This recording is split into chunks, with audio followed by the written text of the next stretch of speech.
안녕하세요. 유니타스 라이프의 권민입니다. 우리는 원본으로 태어나지만 복제본으로 죽는다. 오늘의 주제입니다. 모든 사람이 원본으로 태어나지만 시간이 흐를수록 우리는 점점 닮아갑니다.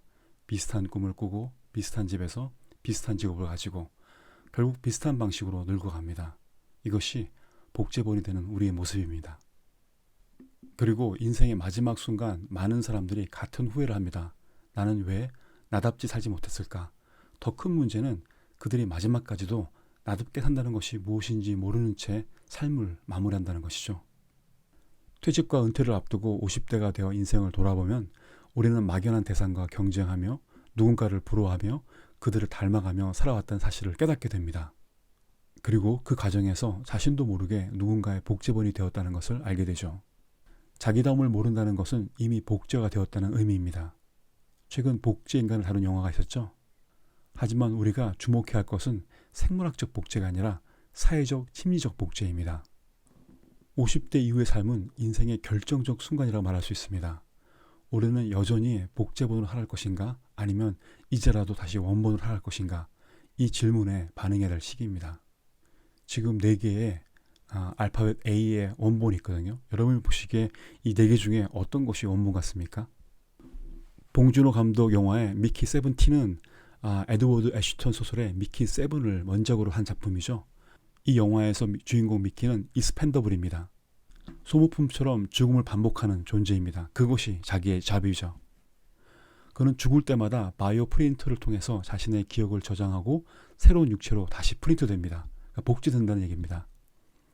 그렇게 탄생한 여러 명의 미키, 멀티플스가 한 시공간에 존재하며 이로 인해 벌어지는 이야기가 이 영화의 스토리입니다. 복제인간이라는 개념은 언뜻 공상과학처럼 들릴 수 있습니다. 하지만 우리는 살아오면서 스스로 또 다른 나를 만들어 왔습니다. 어떤 면에서는 복제인간의 어떤 실화죠. 실사판입니다. 조직에서 요구하는 역할에 맞춰 행동을 바꾸고 직책과 환경에 따라서 나를 조정했습니다. 승진을 위해 상사의 스타일을 따라갔고 조직의 목표를 내 목표로 착각했죠. 나만의 가치가 아니라 조직의 정치와 목표에 맞춰 살아왔습니다. 그리고 퇴직하는 순간 조직이 만들어준 나는 더 이상 의미가 없다는 것을 알게 됩니다. 한마디로 복제된 나입니다. 결국 우리는 직장 속의 나와 개인적 삶 속의 나가 점점 분리되는 경험을 하며 어느새 조직이 만들어낸 복제된 나로 살아가고 있습니다. 저는 2000년대 초반 필명을 사용하며 또 다른 나를 만들어 본 경험이 있습니다. 본명 조태현으로 살아가면서도 동시에 권민이라는 필명으로 활동했습니다. 처음엔 단순한 필명이었지만 시간이 지나면서 권민은 또 다른 나가 되었습니다. 25년 동안 조태현과 권민으로 살아오면서 어느 순간 권민은 복제품이 아니라 또 다른 나의 원본이 되었습니다. 이 경험을 통해 자기다움을 찾는 과정은 단순히 원래 나를 유지하는 것이 아니라 새로운 나를 만들어가는 과정이라는 것을 알았습니다. 특히 중장년이 되어 퇴직 후 삶을 준비하는 과정에서는 과거의 나를 유지하는 것이 아니라 새로운 나를 창조하는 것이 핵심입니다. 퇴직 후 우리는 단순히 직장을 떠나는 것이 아닙니다. 이제는 조직이 만든 나가 아니라 내가 만든 나로 살아갈 시간입니다. 그렇다면 이제 어떻게 나는 내가 될 것인가 방법적인 부분을 설명하도록 하겠습니다. 나를 나답게 만드는 본질을 탐색하는 과정이죠. 만약에 내가 나를 복제한다면 반드시 어떤 것을 포함해야 될까요? 그러니까 내가 나를 만든다면 어떤 기준으로 어떤 가치관과 세계관과 경험과 배움을 통해서 나를 만들 수 있을까요? 우리는 단순히 외형이 닮았다고 해서 나가 되는 건 아닙니다. 진정한 나가 되기 위해서는 내면을 이루고 있는 핵심 요소를 파악해야 됩니다. 즉 세계관, 가치관, 그리고 나를 형성한 경험과 기억이 필요하죠. 제일 먼저 할 것은 나를 구성하는 핵심 요소를 찾아야 됩니다. 지금의 나를 만드는 요소는 무엇인가? 이를 명확하게 정리하기 위해 한번 자신의 DNA를 작성해 보는 겁니다. 이 리스트는 단순한 취향 정리가 아니라 나를 나답게 만드는 본질적인 요소를 발견할 수 있게 도와줍니다. 질문의 예시를 보죠. 예시를 본다면은 나는 어떤 가치를 가장 중요하게 여기는가? 어떤 신념이 나를 지탱해 왔는가? 나의 경험 본다면은 나의 인생에서 가장 결정적인 경험은 무엇인가? 어떤 순간이 나를 변화시키고 성장하게 만들었는가? 가장 후회하는 선택은 무엇이며 그 경험에 무엇을 배웠는가? 나를 형성하는 관계를 볼까요? 내 삶에서 가장 큰 영향을 미친 사람은 누구인가? 나에게 힘이 되어준 사람과 나를 힘들게 했던 사람은 누구인가? 나는 어떤 관계에서 가장 나다웠는가? 배움과 성장 본다면 어떤 책, 어떤 지식이 내 사고를 형성했는가? 나에게 배움을 준 경험은 무엇인가? 지금까지 배움을 통해 나는 어떤 방향으로 나아가고 있는가? 지금 드렸던 질문은 어떤 특별한 기준이 있거나 아니면은 정답이 있는 건 아닙니다. 제가 저를 알기 위해서 스스로 물었던 질문이거든요. 여러분들도 여러분의 안에 있는 내적 가치나 세계관이나 아니면 경험을 끌어내기 위해서 한번 질문을 만들어 봐야 돼요. 자신이 자신을 복제하기 위해서는 질문부터 만들어야 됩니다. 지금 보여드린 거는 하나의 샘플이니까 이 샘플을 가지고 자신만의 질문을 만들어 보십시오. 저는 한 100개 정도를 만들어 보는 것을 추천드립니다. 100개가 중요한 것이 아니라 100개의 질문을 만들면서 그 과정에서 또 나를 배우게 됩니다. 자기다움은 목적이 아니라 그 과정이 되게 중요합니다. 왜냐하면 자기다움은 발견이 아니라 만들어가는 과정이기 때문입니다. 여기서 컨셉은 자신의 복제 인간을 만들기 위해서 일종의 프로그램을 한다고 생각하시면 편할 것 같아요. 이렇게 100개의 DNA를 만드는 겁니다. 예시를 본다면은 나에게 가장 큰 영향을 준 사람은, 그 다음에 인생을 바꾼 경험은, 이런 것들을 쭉 써가면은 내가 어떻게 만들어졌는지, 내가 이런 가치관이나 아니면 이런 태도나 아니면 이런 성격이 어떤 거로 동기가 되었고 어떤 거로 확장이 되었고 어떤 것이 증폭이 되었는지를 발견할 수 있게 되는 거죠. 100개를 무조건 채울 필요는 없습니다. 하지만 이렇게 가능한 더 많이, 500개면 더 좋고요. 1000개면 더 좋습니다. 하여튼 가능한 많이 나열해서 내 본질적인 깊이를 탐색할 수 있다는 것입니다. 이 과정은 자신의 본질을 발견하는 과정입니다. 그러니까 목적이 과정입니다. 그래서 이 과정은 단순한 나열이 아니라 나를 나답게 만드는 본질적인 요소가 어떤 것인지 그 선별하는 과정 가운데서 내 자신을 볼 수가 있는 거죠. 내가 어떤 것을 중요시 여기고 또는 어떤 것을 하찮게 여기는지를 다 알 수가 있습니다. 질문을 던지고 답을 찾다 보면은 내 안에 숨겨진 패턴이 보이게 됩니다. 이 작업을 통해서 얻을 수 있는 것은 내 삶의 핵심 요소를 구조할 수 있다는 것이죠. 그리고 내가 무엇을 판단하는지도, 내가 어떤 사람인지도 알게 됩니다. 이렇게 자신의 DNA를 리스트를 만들었다면 그 다음부터는 이제 가장 중요한 부분이 들어갑니다. 나만의 기준, do's and don'ts를 실천하는 과정을 만들어가는 것이죠. 이제부터 진짜 나를 살기 위한 나만의 기준을 정립하는 시간입니다. 1단계에서 나의 DNA 리스트를 작성했다면 이제부터는 그것을 바탕으로 내 삶의 기준을 정하는 과정이 필요합니다. 단순히 나열된 요소를 넘어 어떤 삶을 살아갈 것인지, 어떤 가치를 지켜갈 것인지를 구체적으로 정리해야 됩니다. 이를 위해 do's and don'ts 리스트, 즉 내가 반드시 해야 할 것과 절대 하지 말아야 할 일을 정리하는 것이 핵심입니다. 지금 보시는 거는 샘플로 제가 만든 저의 do's and don'ts 리스트입니다. 이거는 아까 말씀드렸던 것처럼 나의 DNA 리스트를 기반으로 만든 것들인데요. 습관과 루틴, 그리고 가치 실현하기 위해서 아니면 삶의 태도, 이런 것들에 대해서 정했고요. 그 다음에 돈츠 같은 경우는 저의 감정적인 선택이라든지 비효율적인 행동 줄이는 거든지 정리하다 보면은 이런 것들이 한 3, 40개 나오는 건데 이걸 줄이면 줄일수록 좋습니다. 너무 많으면은 헷갈리기 때문에 저 같은 경우는 한 3개, 4개 이 정도 선에서 만드는 것이 좋습니다. 이 do's and don'ts 리스트를 만들고 실행을 해봐야죠. 한번 직접 해보는 겁니다. 이때 우리는 내가 원한다고 믿었던 것과 실제로 나에게 맞는 것의 차이점을 발견해냅니다. 만약에 정한 원칙이 너무 불편하거나 지속이 어렵다면 어쩌면 그것은 진짜 나의 기준이 아닐 확률이 높습니다. 반복해서 말씀드렸지만은 이 과정은 자기다움을 정리하는 것이 아니라 스스로 실험하면서 발전하는 자기다움의 과정입니다. DNA 리스트나 아니면 do's and don'ts 리스트를 정리하는 것은 단순하게 그 자체가 자기다움 개발은 아닙니다. 이것은 퇴직 후의 삶을 스스로 설계하고 자기다운 삶을 살아가기 위한 어떤 기초 작업이죠. 이제부터 우리는 자신의 복제 기준을 설정했으니까 다음 단계에서는 나의 인생을 점검하는 작업이 필요합니다. 그 방법으로 연대기와 회고록 쓰기가 있습니다. 연대기와 회고록을 쓰면서 지금의 do's and don'ts 리스트를 유지할 수 있을까? 아니면 나는 이 기준을 갖다가 살고 있었는지, 아니면 앞으로 할 수 있는지, 이런 것들을 점검할 수가 있습니다. 과거를 정리하고 미래를 설계하는 과정이죠. 연대기와 회고록 쓰는 것은 일종의 자기 탐색입니다. 퇴직 후 새로운 삶을 설계하기 위해서는 자신이 살아온 길을 객관적으로 돌아보는 과정이 필요합니다. 지금까지의 경험을 단순히 기억하는 것이 아니라 그 안에서 패턴을 발견하고 미래를 위한 방향성을 설정하는 과정이죠. 이를 위해서 꼭 반드시 연대기와 회고록을 써봐야 됩니다.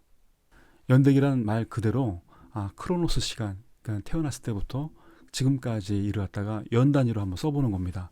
언제 태어났고, 어떤 초등학교에 들어갔고, 뭐 어떤 중학교, 뭐 대학교, 누구를 사귀었고, 또 나는 그때 어떻게 다쳤고, 어느 병원에 갔고, 뭐 이런 것들을 쫙 써보는 거죠.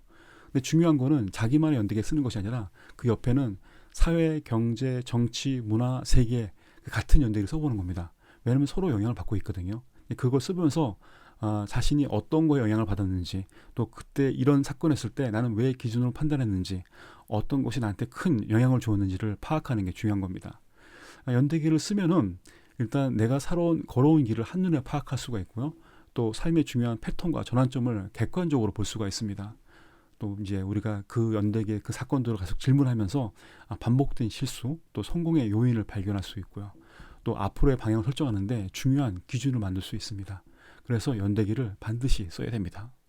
연대기를 쓰면은 그 안에 여러 가지 사건들을 마주하게 되죠. 알게 되고 깨닫게 되고 기억나지 못했는데 또 기억하게 됩니다. 그러한 사건들을 통해서 고민하게 되는 거죠. 또 찾게 되는 거고. 그러면서 그때한테 큰 이슈가 어떤 거였는지, 왜 그때 그런 결정을 했었는지, 또 그런 결정이 지금 어떤 영향을 있는지를 갖다가 회고하는 시간을 가져야 됩니다. 이 회고록을 쓰는 이유는 삶의 본질적인 의미, 그러니까 자신의 자기다움을 발견할 수가 있습니다. 또 과거의 경험을 통해서 미래와 아니면 현재에 또 어떤 적용을 할 수도 있고요.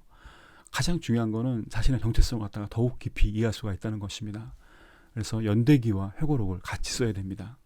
잠깐 팁을 드린다면은 먼저 연대기를 작성한 다음에 삶의 큰 흐름을 정리하고요. 그 중에 가장 의미 있던 사건을 골라서 그것만 가지고 회고록을 작성합니다. 그 연대기와 회고록을 비교하면서 자신의 패턴과 가치관을 정리해 볼 수 있고요. 이 과정을 통해서 자기다움을 명확히 하고 앞으로 내가 이렇게 할 것 같다고 예측도 할 수가 있습니다. 이것이 바로 연대기와 회고록의 장점입니다. 그래서 연대기와 회고록을 통해서 내가 걸어온 길을 이해하고 내가 나아갈 길을 설계하는 것, 바로 그것이 퇴직 이후 자기다운 삶을 찾는 첫걸음이라고 말할 수 있습니다. 연대기와 회고록을 함께 활용하는 방법을 알려드리겠습니다. 먼저 아주 간단합니다. 먼저 연대기를 작성한 후에 삶의 큰 흐름을 정리하는 거죠. 내가 이렇게 살아왔구나. 먼저 그걸 정한 다음에 그 중에 가장 의미 있던 순간들을 골라서 회고록을 작성합니다. 그 연대기와 회고록을 비교하면서 자신의 패턴, 어떨 때 좋아하고 어떨 때 싫어하고 또 어떨 때 실패하고 또 어떨 때 성공했는지 뭐 그런 것도 패턴을 파악할 수 있고요. 그런 과정 가운데 가치관을 갖다가 확인할 수가 있습니다. 물론 이 과정을 통해서 자기다움을 명확히 하고 또 앞으로 설계할 수 있다는 거죠. 그러니까 연대기와 회고록을 통해서 내가 걸어온 삶을 이해한다는 것이 가장 중요합니다. 또한 내가 나아갈 길을 설계할 수 있다는 것이죠. 그것이 바로 퇴직 이후 자기다운 삶을 찾는 첫걸음이라고 말할 수가 있습니다.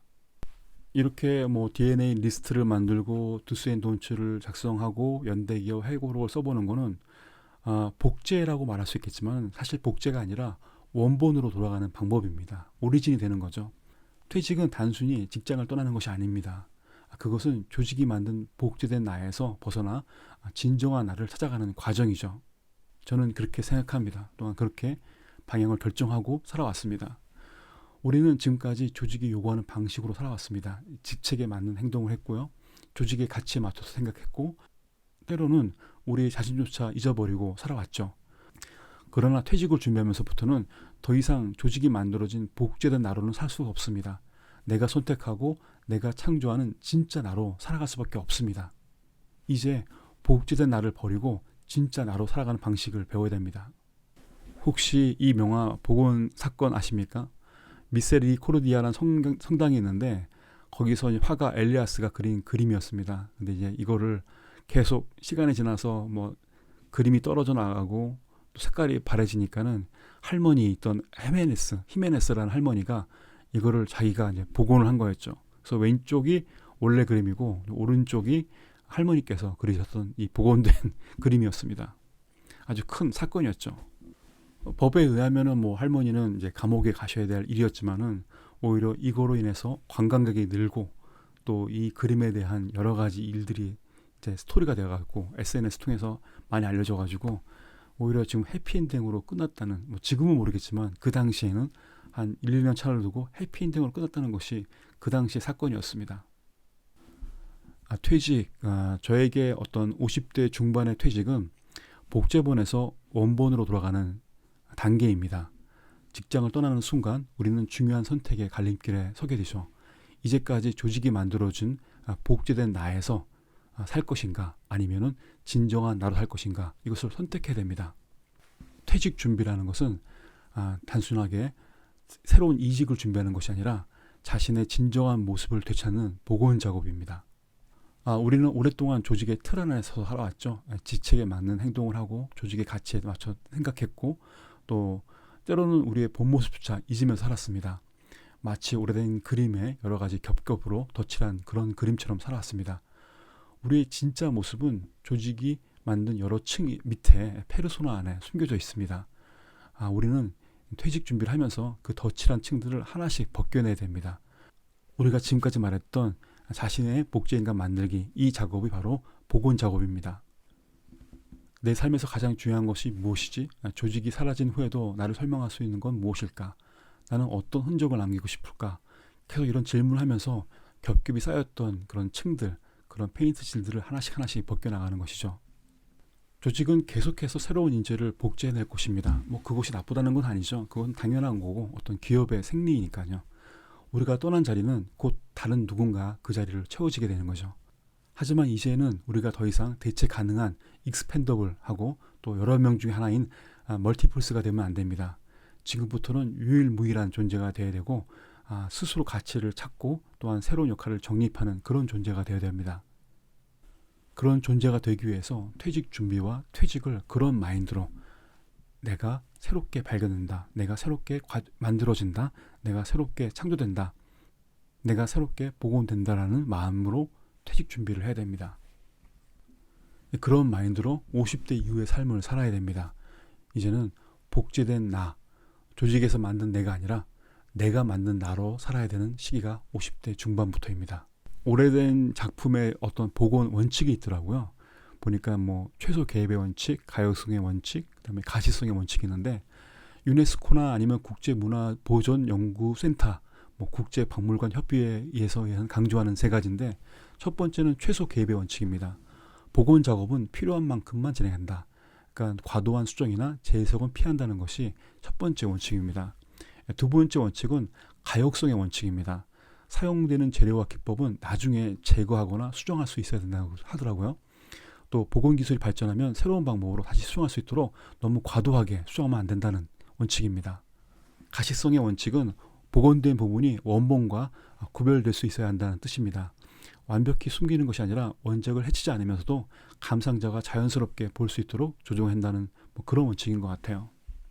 박물관에서는 복원된 부분을 자외선으로 조명으로 감별할 수 있도록 처리하는 경우가 많답니다.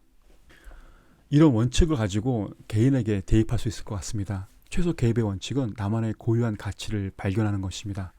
그 다음에 가역성의 원칙은 직함이 아닌 내 이름으로 할 수 있는 새로운 역할 찾기, 그리고 가시성의 원칙은 정년이 없는 평생 지속할 수 있는 일을 만들기입니다.